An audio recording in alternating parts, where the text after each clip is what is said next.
সাল্লাল্লাহু আলাইহি সাল্লাম এই পৃথিবীর জমিনে আসার পূর্বে কি অবস্থা ছিল?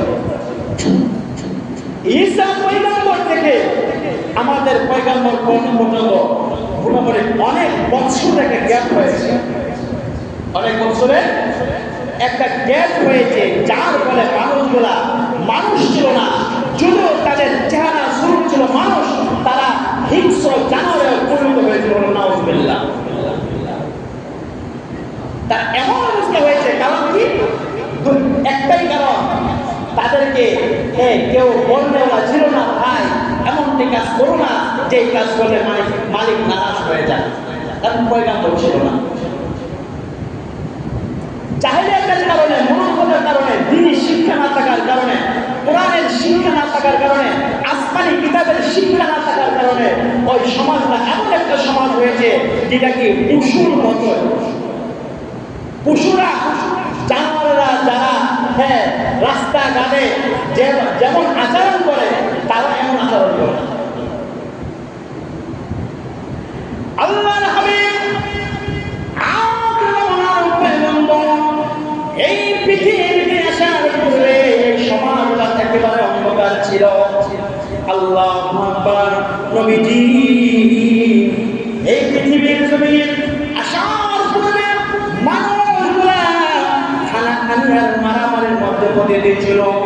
এমনকি শুদ্ধ বিষয়া বছরের পর বছর যুদ্ধ বিগ্রহ বানায় রাখত।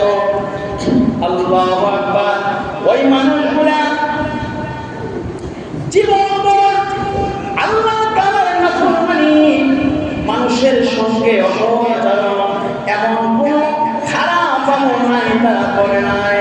আমার প্রাণের ভাইরা, ছোট্ট কোনো বিষয় নিয়ে এটাকে যুদ্ধ লেগে যাইত। নিজের হায়াত শেষ হওয়ার পরে বৃদ্ধ বয়সে সন্তান একত্রিত করে বলতো, সন্তান আসবে, আমি তো মরেই যাবো দেখা যায়, কিন্তু অমুক বাড়ির অমুক ব্যক্তির সঙ্গে আমার জীবনে দুশ্মনী ছিল, আমি তার প্রতিশোধ দিতে পারি নাই।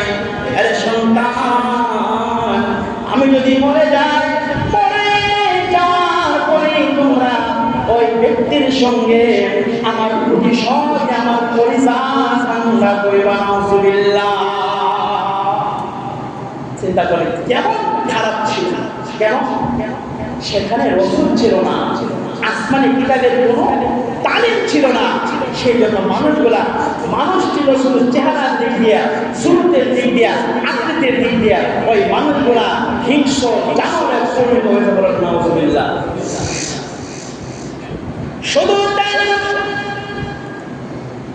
ওই সময়কালে একটা পুরুষ নারীর উপরে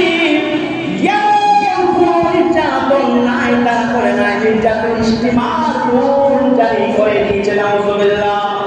আমার প্রাণের ভাইরা, এক একটা কথা বলে, এক একটা মানুষ যখন তাদের ঘরে কন্যা সন্তান জন্মগ্রহণ করত, আমারে হৃদয় বিলার ঘটনা, বাবা হইয়া কন্যা সন্তান গুলাকে নিজের হাতে মাটির ভিতরে পুঁতে দিতেন। নাউজুবিল্লাহ। নিজের একটা কন্যা সন্তানকে নিজের হাতে জ্যান্ত দাফন করতে পারেন না। নাউজুবিল্লাহ।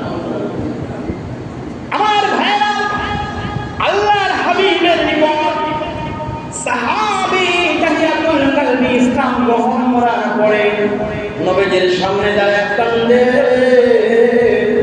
আল্লাহর হাবিব বলেন, কেন কান্দো? তাহিয়াতুল কলবি বলেন, নবী গো, আমার এই যে দুইটা হাত, এই দুইটা হাতে জীবনে অনেক কন্যা সন্তান জ্যান্ত দাফন করেছে। নাউজুবিল্লাহ। নবীজি, মহান আল্লাহ তাআলা আমার জিন্দেগীর গুনাহগুলো মাফ করুন। আমার ভুলগুলো অমনি করে আল্লাহকে বলে তাকিয়া মহান আল্লাহ তাআলা বলেছেন, যত গুনাহ ইসলাম কবুল করার কারণে, কালিমার মালা পড়ার কারণে মহান আল্লাহ তোমার জিন্দেগীর পিছনের সব গুনাহগুলি ক্ষমা করে তোমার মাসুম বানায়া দিবে।